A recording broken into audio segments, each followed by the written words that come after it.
Welcome students. இன்னைக்கு 12th கெமிஸ்ட்ரியில இரண்டாவது பாடமான B தொகுதி தனிமங்கள் பத்தி பார்க்க போறோம். ஒரு தனிமத்தின் கடைசி எலக்ட்ரான் p ஆர்பிட்டாலில் சென்று நிரம்புமாறு உள்ள தனிமங்கள் அடங்கிய தொகுதி தான் பி தொகுதி என அழைக்கப்படுகிறது. இந்த p ஆர்பிட்டால்ல 1 2 3 சொல்லுவோம் இல்லையா வரிசையா, அது ns2 np6 வரைக்கும் உள்ள தொகுதி தான் பி தொகுதி தனிமங்கள். சரியா? ஒரு தனிமத்தின் கடைசி எலக்ட்ரான் p ஆர்பிட்டாலில் சென்று நிரம்புமாறு உள்ள தனிமங்கள் தான் பி தொகுதி தனிமங்கள். பி தொகுதி தனிமங்கள் அப்படின்னாலே தனிம வரிசை அட்டவணையை பார்க்க போறோம். இந்த தனிம வரிசை அட்டவணையில எஸ் பிளாக் இருக்கும், பி பிளாக் இருக்கும், டி பிளாக் இருக்கும், எஃப் பிளாக் இருக்கும். இந்த 4 தொகுதிகளும் சேர்ந்துதான் தனிம வரிசை அட்டவணை. அதுல எஸ் தொகுதி தனிமங்கள் பத்தி நீங்க 11th ஸ்டாண்டர்ட்ல எஸ் தொகுதி தனிமங்கள், அதனுடைய உலோக பண்புகள் எல்லாமே நீங்க படிச்சிருந்திருப்பீங்க. அது மாதிரி ஆவர்த்தன பண்புகளும் படிச்சிருப்பீங்க. நம்ம இப்ப இந்த பாடத்துல பி தொகுதி தனிமங்கள் பத்தி பார்க்க போறோம். சரி, அந்த இதை கார உலோகங்கள் சொல்லுவாங்க, இது கார மண் உலோகங்கள் சொல்லுவாங்க. சோ பி தொகுதி தனிமங்கள் அப்படின்னாலே 13ஆம் தொகுதியிலிருந்து 18ஆம் தொகுதி வரைக்கும் உள்ள தனிமங்கள் பி தொகுதி தனிமங்கள் சொல்றோம். அப்ப என்ன பார்ப்போம்? முதல்ல போரான் இருக்கும், கார்பன் இருக்கும், nitrogen, oxygen, fluorine, neon. So இதனுடைய தொகுதி தனிமங்கள் எல்லாமே எனது பி தொகுதி தனிமங்கள். இதுல உலோகங்கள் இருக்கும். இது இந்த சைடு உள்ளதெல்லாம் உலோகங்கள், மேல உள்ளதெல்லாம் அலோகங்கள், இந்த நடுவுல இருக்கு இல்லையா அதெல்லாம் உலோக போலிகள். நம்ம ஆக்சிஜன் எடுத்துக்கலாம். ஆக்சிஜன் மூலக்கூறு வடிவத்துல இருக்கும், O2 அப்படின்னு சொல்லுவோம். இப்ப நமக்கே தெரியும் ஆக்சிஜன் இல்லாம நாம உயிர் வாழ முடியாது அப்படிங்கிறது. அப்புறம் பார்த்தா அலுமினியம். அலுமினியத்தோட யூசேஜ் நமக்கே நல்லா தெரிஞ்சதுதான். அது வீட்டு உபயோக பொருட்களுக்கு பயன்படுத்துறோம். ஏன்னா அது மின் கடத்தும் திறன் அதிகமாக வாய்ந்தது. அது டியூரா அலுமின் சொல்லுவாங்க. அது விமானத்தோட பாகங்கள் தயாரிக்கிறதுக்கு பயன்படுது. சிலிக்கான் அண்ட் ஜெர்மானியம் இந்த ரெண்டும் குறை கடத்திகள் சொல்லுவாங்க. இந்த குறை கடத்திகள் நவீன மின்னணுவியல் துறையில் ரொம்ப யூஸ்ஃபுல்லா இருக்குன்னு சொல்றாங்க. இப்ப இந்த லெசன்ல நம்ம பொறுத்த வரைக்கும் போரான், கார்பன், நைட்ரஜன் இந்த 3 பத்தி மட்டும்தான் பார்க்க போறோம். பி தொகுதி தனிமங்கள்ல இந்த 3 மட்டும் தான் பார்க்க போறோம். அடுத்த 3rd லெசன்ல தான் மிச்சம் இருக்கிற 3 பத்தி பார்ப்போம்.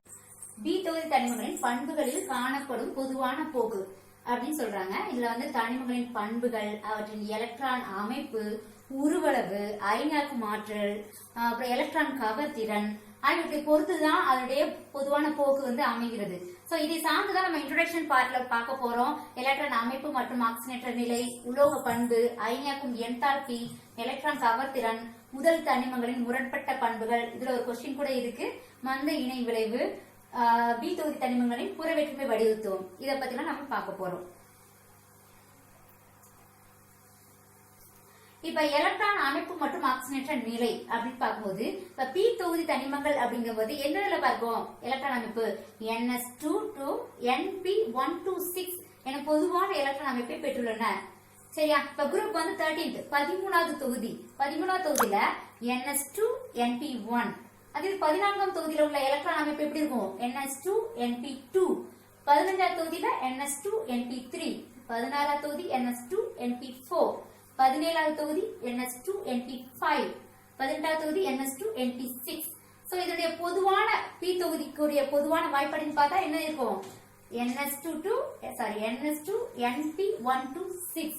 இப்ப ஒரு தொகுதியில் உள்ள அனைத்து தனிமங்களும், தொகுதினா பி தொகுதி, பி தொகுதி தனிமங்களில் உள்ள அனைத்து தனிமங்களும் ஒத்த வெளிக்கூட்டு எலக்ட்ரான் அமைப்பை பெற்றுள்ளன. ஆனா அந்த எண் மதிப்பு இருக்கு இல்லையா, அது பேர் என்னது? முதன்மை குவாண்டம் எண் அப்படின்னு சொல்றாங்க. அதுல மட்டும்தான் மாற்றம் இருக்கும். ஆனா வெளிக்கூட்டு எலக்ட்ரான்கள் எல்லாத்துலயும் எப்படி இருக்கும்? 1 இருந்துச்சுன்னா எல்லாத்துலயுமே அந்த தொகுதி முழுவதும் 1 தான் இருக்கும். 2 இருந்தா வெளிக்கூட்டு தொகுதி 2 தான் இருக்கும். ஆனா அந்த எண் மதிப்பு இருக்கு இல்லையா முன்னாடி, அதுக்கு பேர் முதன்மை குவாண்டம் எண். அந்த மதிப்பு மட்டும் மாறுபடும் சொல்றாங்க. இப்ப 18ஆம் தொகுதி தனிமங்கள், இதை எப்படி சொல்லுவோம் அப்படின்னா நார்மலா மந்த வாயுக்கள் சொல்லுவோம். ஏன்னா அதுல முழுவதும் நிரம்பிய பி ஆர்பிட்டால்கள் தான் இருக்கும். சோ np6 இருக்கும், முழுவதும் நிரம்பிய பி ஆர்பிட்டால். சரியா? அப்ப அவையில அதிக நிலைப்புத்தன்மை இருக்கும், அதே நேரத்துல குறைந்தபட்ச விழித்திறனை கொண்டிருக்கும். ஏன்னா அது அதிக நிலைப்புத்தன்மைக்கு காரணம் என்னது? அது முழுவதும் நிரம்பிய பி ஆர்பிட்டால்களை பெற்றிருக்கும். எதையும் இழக்கவோ வாங்கவோ தேவையில்லை. அதனால என்ன சொல்லியிருக்காங்க? அத அதிக நிலைப்புத்தன்மை இருக்கும், அதே நேரத்தில் குறைந்த விழித்திறனையும் கொண்டிருக்குன்னு சொன்னாங்க. இப்ப தனி மதிப்பீடா ஒரு கொஸ்டினே கொடுத்திருக்காங்க. இப்ப 18ஆம் தொகுதி தனிமங்கள் மந்த வாயுக்கள் என அழைக்கப்படுகின்றன. ஏன் அழைக்கப்படுது? ஏன்னா அது முழுவதும் நிரம்பிய பி ஆர்பிட்டால்களை பெற்றிருக்கும் அப்படிங்கிறது அதுக்கு ஆன்சர். 18வது தொகுதி தனிமங்களின் பொதுவான எலக்ட்ரான் அமைப்பை எழுதுக அப்படின்னு கேட்டா பொதுவான எலக்ட்ரான் அமைப்பு எப்படி இருக்கும்? ns2 np6 ஃபுல்லா பினிஷ் ஆகி இருக்கும். ns2 np6 எலக்ட்ரான் அமைப்பு மற்றும் ஆக்சிஜனேற்ற நிலை. இப்ப தொகுதி எண் 13, 14, 15, 16, 17, 18 இதெல்லாம் தொகுதியின் பெயர் வந்து எப்படி இருக்கும்? லாஸ்ட் உள்ளது மந்த வாயுக்கள் அப்படிங்கிறது நம்ம எல்லாருக்கும் தெரியும். ஹாலஜன்கள், சால்கோஜன்கள், நிக்டோஜன்கள், டெட்ராஜன்கள், ஐகோசோஜன்கள். இதனுடைய பொதுவான எலக்ட்ரான் அமைப்பு எப்படி பார்க்கும்? 13 NS2 NP1, இங்க NP2, அடுத்தது NP3, அடுத்தது NP4, அடுத்தது NP5, இங்க NP6 ஆகும். சோ மந்த வாயுக்களின் நிலையான எலக்ட்ரான் அமைப்பு எப்படி இருக்கும்? NS2 NP6ல இருக்கும். இப்ப அதிகபட்ச ஆக்சிஜனேற்ற நிலை அப்படின்னு எதை சொல்ல வராங்க? இதுல இருந்து தான் உங்களுக்கு பாயிண்ட்ஸா வருது. இப்ப அதிகபட்ச ஆக்சிஜனேற்ற நிலை அப்படின்னு பார்க்கும்போது இது +3, +4, +5, +6, +7, +8. இது வந்து அதிகபட்ச ஆக்சிஜனேற்ற நிலைகளை கொண்டிருக்கும். இப்ப எஸ் தொகுதி தனிமங்கள் மாதிரி பர்டிகுலரா +1, +2 மட்டும் இருக்காது. +3ல இருந்து +8 வரைக்கும் இருக்குன்னு சொல்றாங்க. இதுக்கு காரணம் அப்படின்னு பார்க்கும்போது இது ஏன் +3 அப்படின்னு சொல்றாங்க அப்படின்னா, அந்த மேல இருக்கு இல்லையா, இணைதிறன் கூட்டில் உள்ள எலக்ட்ரான்களின் எண்ணிக்கைக்கு சமமாக இருக்கும். இங்க NS2 NP1, அப்ப 2 + 1 3, அப்ப +3 ஆக்சிஜனேற்ற நிலை இருக்கும். இதுல 2 + 2 4, 2 + 3 5, 2 + 4 6, 2 + 5 7, 2 + 6 8. சோ அதனுடைய கூடுதலுக்கு சமமாக இருக்கும். இணைதிறன் கூட்டில் உள்ள எலக்ட்ரான்களின் எண்ணிக்கைக்கு சமமாக இருக்கும். அதே மாதிரி இதுல பிற ஆக்சிஜனேற்ற நிலைகளும் இருக்குன்னு சொல்றாங்க. பிற ஆக்சிஜனேற்ற நிலைகள் அப்படின்னா இதுல எதிர்குறியும் பெற்றிருக்குன்னு சொல்றாங்க.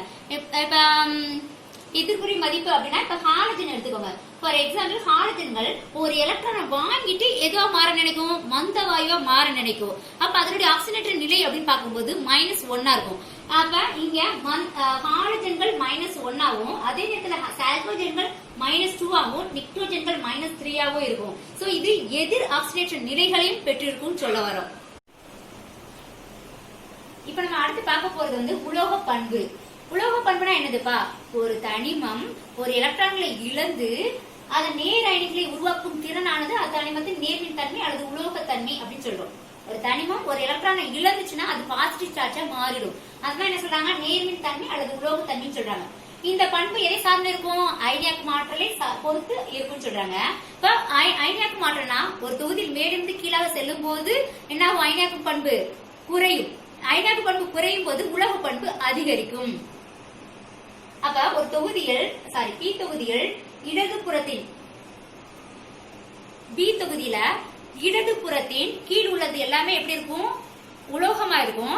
அதே இது மேல உள்ள அதாவது வலது மேல்புறத்தில் உள்ளதெல்லாம் அலோகங்களாக இருக்கும். இரண்டுக்கும் இடைப்பட்ட பகுதி உலோக போலிகளாக இருக்கும்னு சொல்றாங்க. அப்ப நீங்க பார்க்கலாமா? 13 இப்ப 13ஆம் தொகுதியில முதல் தனிமமான போரான். போரான் வந்து உலோகமா அலோகமா அப்படின்னு பார்த்தா அது ஒரு உலோக போலி. ஏன்னு கேட்டா போரானின் அணு ஆரம் வந்து மிக சின்னதா இருக்கும். அதே நேரத்துல அதனுடைய அணுக்கரு மின்சுமை வந்து அதிகமாக இருக்கும். அதனால இது எப்படி இருக்கும்னா ஒரு அலோக பண்பை பெற்றிருக்கும். ஆனா இது ஒரு உலோக போலி. தொகுதி 14ல் கார்பன் மட்டும் அலோகமா இருக்கும். சிலிக்கான் அண்ட் ஜெர்மானியம் உலோக போலிகளாக இருக்கும். 15ஆம் தொகுதியில நைட்ரஜன், பாஸ்பரஸ் ஆகிய அலோகங்கள், அதே ஆர்சனிக், ஆன்டிமனி உலோக போலிகள். 16ஆம் தொகுதியில ஆக்சிஜன், சல்பர், செலீனியம் அலோகங்களா இருக்கும். டெலூரியம் வந்து உலோக போலியாக இருக்கும். 17, 18 இது எல்லாம் இந்த 2 தொகுதி தனிமங்களுமே அலோகங்கள் மட்டும்தான் இருக்கும், உலோகங்கள் இருக்காது. என்தால்பி பத்தி பார்க்க போறோம். அயனியாக்கும் என்தால்பி அப்படின்னா ஒரு தொகுதியில் மேலிருந்து கீழாக செல்லும் போது அதனுடைய அணு ஆரம் அதிகரிக்கும். அணு ஆரம் அதிகரிக்கும் போது அயனியாக்கும் என்தால்பி குறைகிறது. சோ அயனியாக்கும் என்தால்பி குறையும் போது அதனுடைய உலோக பண்பு வந்து அதிகமாகும். இப்ப அதிகமாக தான் செய்யணும். இருந்து தோரியம் வரைக்கும் குறைந்த அளவுதான் மாறுபடுது. இதுக்கு என்ன காரணம் அப்படின்னா எஸ் மற்றும் பி எலக்ட்ரான்களை விட குறைந்த திரைமறைவு விளைவு கொண்ட டி மற்றும் எஃப் எலக்ட்ரான்கள் இருப்பதே இதற்கு காரணம் சொல்றாங்க. அதாவது இவ்வளவு நேரம் வரைக்கும் நமக்கு எஸ் மற்றும் பி தொகுதி மட்டும் தான் இருந்திருக்கும். இப்பதான் புதுசா டி மற்றும் எஃப் தொகுதி தனிமங்கள் வந்து உள்ள இன்ட்ரோடியூஸ் ஆகுது. அது குறைந்த திரைமறைப்பு விளைவு கொண்டது. சோ இதன் விளைவாக தான் இனிதரன் எலக்ட்ரான்கள் மீதான செயலூறு அணுக்கரு மின்சுமை அதிகரிக்கிறது அப்படின்னு சொல்றாங்க. இதான் அயனியாக்கும் என்தால்பி என்றால் என்ன அப்படிங்கிற கொஸ்டினுக்கு ஆன்சர். சோ இதே போக்குதான் 14ஆம் தொகுதியிலையும் இருக்குன்னு சொல்றாங்க. அப்ப எஞ்சியுள்ள 15 to 18 தொகுதி வரை உள்ள தனிமங்களையும் இதே ரீசனாலதான் என்தால்பி மதிப்புகள் குறைகின்றன. இங்க வந்து டி மற்றும் எஃப் எலக்ட்ரான்களின் குறைந்த திரைமறைப்பு விளைவானது கூடுதலாக சேர்க்கப்பட்ட பி எலக்ட்ரான்களின் திரைமறைப்பு விளைவு அதிகரிப்பதனால் ஈடு செய்யப்படுகிறது.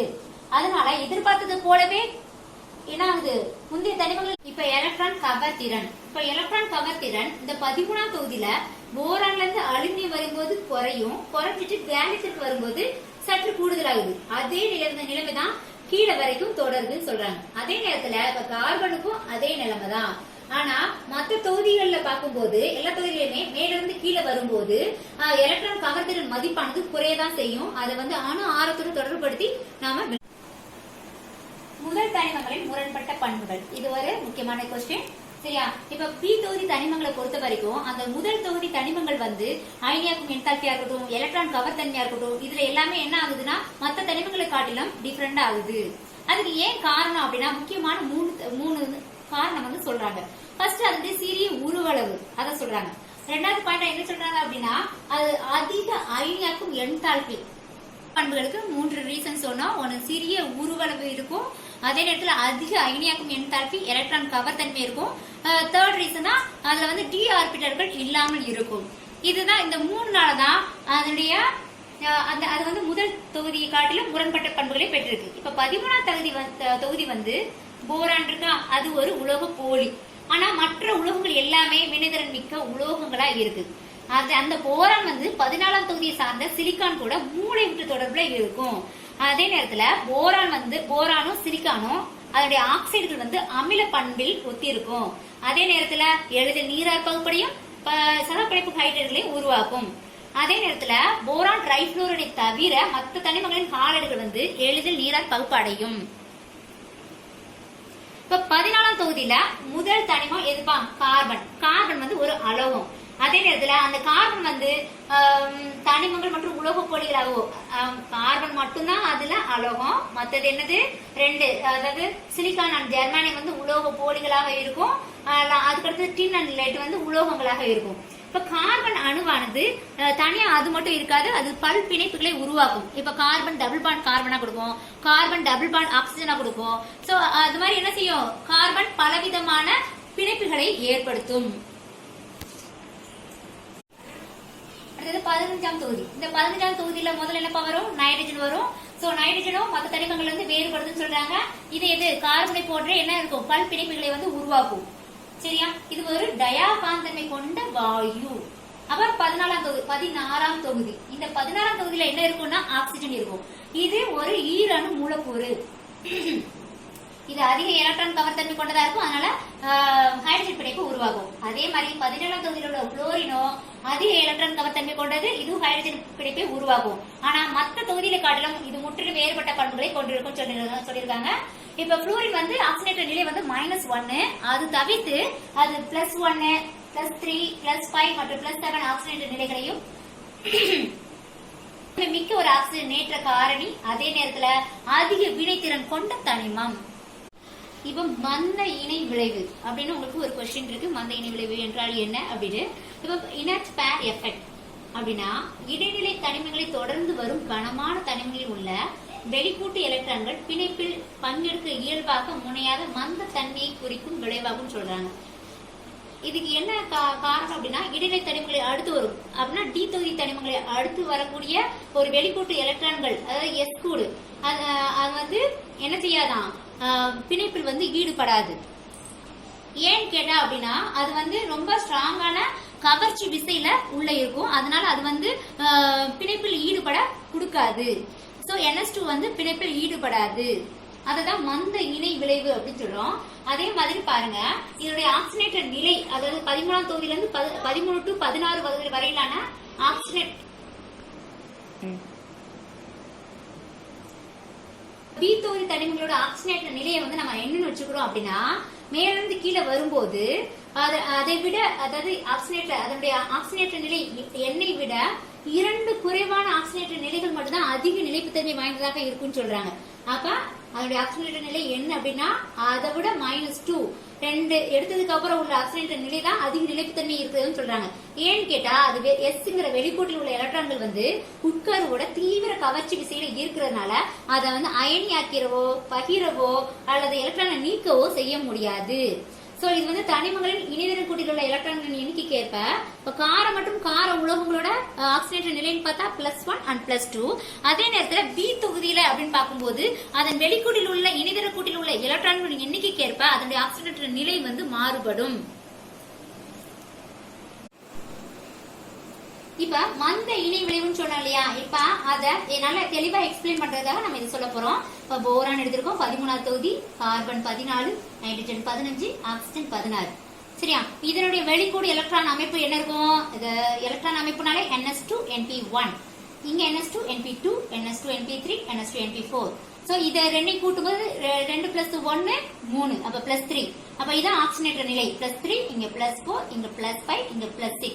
நம்ம என்ன சொல்லணும்னா மேலிருந்து கீழ் நோக்கி வரும்போது அதனுடைய நிலையான ஆக்சிஜனேற்ற நிலையை விட -2 குறைவான ஆக்சிஜனேற்ற நிலை தான் அதிக நிலைப்புத்தன்மை கொண்டதாக இருக்கும்னு சொல்றோம். இங்க வந்து போரானோட ஆக்சிஜனேற்ற நிலைன்னு பார்க்கும்போது +3 தான்.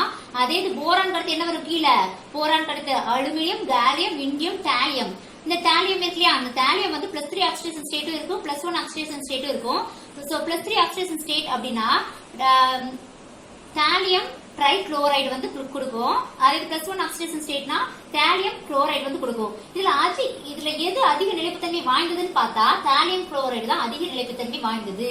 இதெல்லாம் நம்ம என்ன சொன்னோம், இந்த வச்சு சொன்னோமா, என்னன்னா ஆக்சிஜனேற்ற நிலை மேலிருந்து கீழாக செல்லும் போது n வந்து +3, இது வந்து குறைவான ஆக்சிஜனேற்ற நிலையா இருக்கும் கீழே போகும்போது. சோ n-2 வந்து அதிக நிலைப்புத்தன்மை வாய்ந்ததாக இருக்குன்னு சொல்றோம். சோ +3ல இருந்து -2 கழிச்சுக்கிறோம். கழிச்சுட்டோம்னா +1 வருமா? அதே மாதிரி தான் கார்பனுக்கு இங்க +4 வந்து அதனுடைய நிலையான ஆக்சிஜனேற்ற நிலை. அதை காட்டிலும் லெட் வந்து -2 பண்ணும்போது என்ன இருக்கும்? +2. அப்ப லெட் +4 இருக்கும், +2 இருக்கும். Lead tetra iodide, lead di iodide. இந்த ரெண்டுல எது அதிக நிலைப்புத்தன்மை வாய்ந்ததுன்னு கேட்டா நம்ம என்னதான் சொல்லுவோம்? லெட் அயோடைட சொல்லுவோம். அதே மாதிரிதான் நைட்ரஜனுக்கும், nitrogen, phosphorus, arsenic, antimony, last bismuth வரும். இதனுடைய அதிகபட்ச ஆக்சிஜனேற்ற நிலை +5, அதுல இருந்து -2 பண்ணும்போது +3. அப்ப இதனுடைய அதிகபட்ச ஆக்சிஜனேற்ற நிலை பார்க்கும்போது +3. அதான் இந்த டேப்லெட் காலத்துல நம்ம கொடுத்திருக்கோம். Element oxygen state, element oxygen state. Boron வந்து +3, கார்பன் +4, அலுமினியம் +3, சிலிக்கான் +4. அதாவது கேலியம் ஒண்ணு பாருங்க +3 இருக்கு, அதுல இருந்து மேல இருந்து கீழே வரும் போரான், அலுமினியம், கேலியம். இப்ப அந்த கேலியம் வரும்போது +3ல இருந்து -2 பண்ணா +1. அதே மாதிரி தான் ஜெர்மானியம் +4ல இருந்து -2 பண்ணும்போது +2. இங்க இண்டியம் அப்படிதான். இப்ப பி தொகுதி தனிமங்களில் புறவேற்றுமை வடிவத்துவம் சொல்ல போறோம். இப்ப சில தனிமங்கள் ஒரே நிலைமையில் ஒன்றுக்கு மேற்பட்ட படிக அல்லது மூலக்கூறு வடிவங்களில் காணப்படும். இப்ப கார்பனோட புறவேற்றுமை வடிவம் என்னது? வைரம், கிராஃபைட் அப்படின்னு நமக்கு ஏற்கனவே தெரிஞ்சுதான். அதை இங்க பிக்சரோட நம்ம காமிச்சிருக்கோம். சோ புறவேற்றுமை வடிவம் அப்படின்னு என்றால் என்னன்னு ஒரு கொஸ்டின், 3 மார்க் கொஸ்டின் கொடுத்திருக்கோம். உங்களுக்கு புக் பேக்லயும் இருக்கு, நீங்க அதை ஒரு வாட்டி ரீட் பண்ணிக்கோங்க. கொஸ்டினும் நீங்க எழுதணும். சரியா? இந்த நிகழ்வு வந்து அதாவது கிரேக்க மொழியில அல்லோஸ் அப்படின்னா மற்றொரு, ப்ரோஃப் அப்படின்னா மாற்றம். சோ மற்றொரு மாற்றம் அப்படிங்கிறதுக்கு பேர் தான் என்னது? அல்லோட்ரோபி. சோ இந்த வெவ்வேறு வடிவங்கள் கொண்டதான் புறவேற்றுமை வடிவங்கள் அப்படின்னு சொல்றோம். இதே மாதிரி பி தொகுதி தனிமங்கள்ல நிறைய புறவேற்றுமை வடிவங்கள் இருக்கு. அது ஒரு டேப்லெட் காலமாவே கொடுத்திருக்காங்க, நம்ம அதை பார்க்கலாம். இந்த மாதிரி பி தொகுதி தனிமங்களோட புறவேற்றுமை வடிவத்துடன் நிறைய கொடுத்திருக்காங்கப்பா. அதை வந்து நீங்க ஒரு ரீட் பண்ணுங்க. இப்ப போரான் இருக்கு. போரான் வந்து வடிவமற்ற போரான், சாய் சதுர அறுமுக போரான், பீட்டா சாய் சதுர அறுமுக போரான், காமா செங்குத்து சாய் சதுர போரான், ஆல்பா நான்முக போரான், பீட்டா நான்முக போரான் அப்படின்னு கொடுத்துருக்காங்க. கார்பன் நமக்கு தெரியும், வைரம், கிராஃபைட், கிராபின், புல்லரின், கார்பன் குழாய்கள். இது எல்லாமே உங்களுக்கு பின்னாடி கார்பனோட சேர்மங்கள்ல புறவேற்றுமை வடிவத்துவங்கள்னு தனியாவே இருக்கு, பின்னாடி படிக்கலாம். இப்ப சிலிக்கான் பார்க்கும்போது படிக வடிவமற்ற சிலிக்கான், படிக சிலிக்கான். சிலிக்கான் ஒரு பெரிய டாபிக்கா பின்னாடி நம்ம பார்க்க போறோம். ஜெர்மானியம், ஆல்பா ஜெர்மானியம், பீட்டா ஜெர்மானியம். பாஸ்பரஸ் நமக்கு மேக்ஸிமம் 2 தான் தெரிஞ்சிருக்கும், இதுல நிறைய கொடுத்திருக்காங்க. பென் பாஸ்பரஸ், சிவப்பு பாஸ்பரஸ், கருஞ்சிவப்பு பாஸ்பரஸ், ஊதா நிற பாஸ்பரஸ், கருமை நிற பாஸ்பரஸ் கொடுத்திருக்காங்க. ஆர்சனிக், மஞ்சள் சாம்பல் நிற ஆர்சனிக், கருமை நிற ஆர்சனிக். ஆன்டிமனி, நீலம் கலந்த வெண்ணிற ஆன்டிமனி, மஞ்சள் ஆன்டிமனி, கருமை நிற ஆன்டிமனி.